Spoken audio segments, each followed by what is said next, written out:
We're in Sebring, Florida at the 2011 Sport Aviation Expo. We asked folks looking around among the airplanes what they were looking for in an LSA.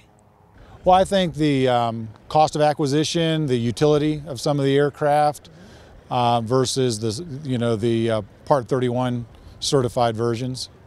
Room. I'm 6'5", so I had to be able to fit. And the next thing was fit and finish, quality. The rest of it, like as far as the high technology was, modern technology, I should say, was probably the third thing. I'm a licensed pilot, and I have a medical, but I'm a diabetic, which requires me to get a special medical from the FAA every year. In a light sport aircraft, once I have a special medical, but if I let it expire, I can continue to fly without having to get another physical. So that's important to me.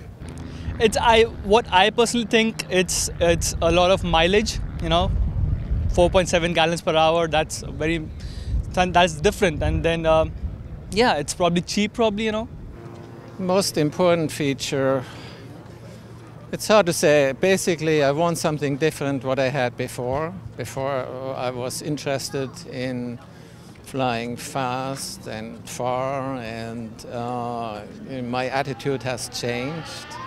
So I'm looking for something lightweight, easy, slow, fun. One aspect I find very interesting is this gyrocopter is it's safe, it can land within its own length.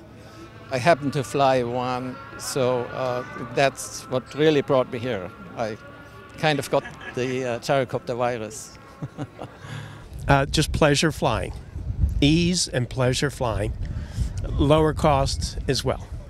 It gives a lot of people an entree into flying who may not traditionally have considered going for a pilot's license. So I think it's kind of an easy door to get started with, and hopefully they'll continue to upgrade their training and their certificates.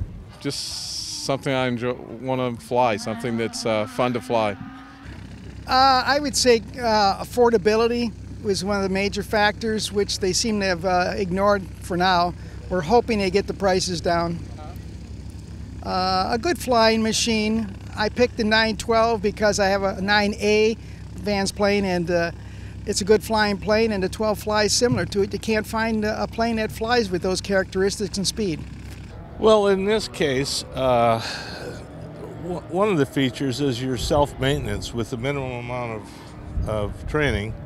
I've built standard aircraft before, but I've never constructed one of these, and I'm sick of building, and I'd sort of like to buy one and go through the training program.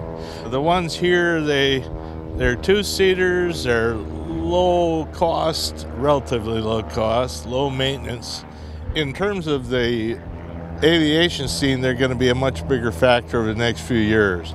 You're also going to see, because of the fact you do not have to have a current medical, all you need is a driver's license and self-certify.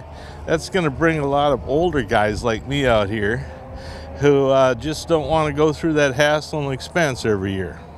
Right now is the availability of the aircraft, the variety that you've got, the style that you can have, and the cost, the big difference in cost of all of them.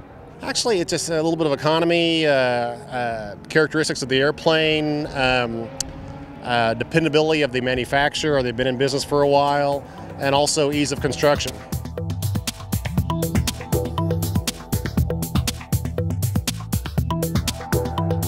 Aero-TV is brought to you by... The beauty of the Release 9 system architecture is that you have two fully redundant integrated flight displays. Each has access to all the systems and data.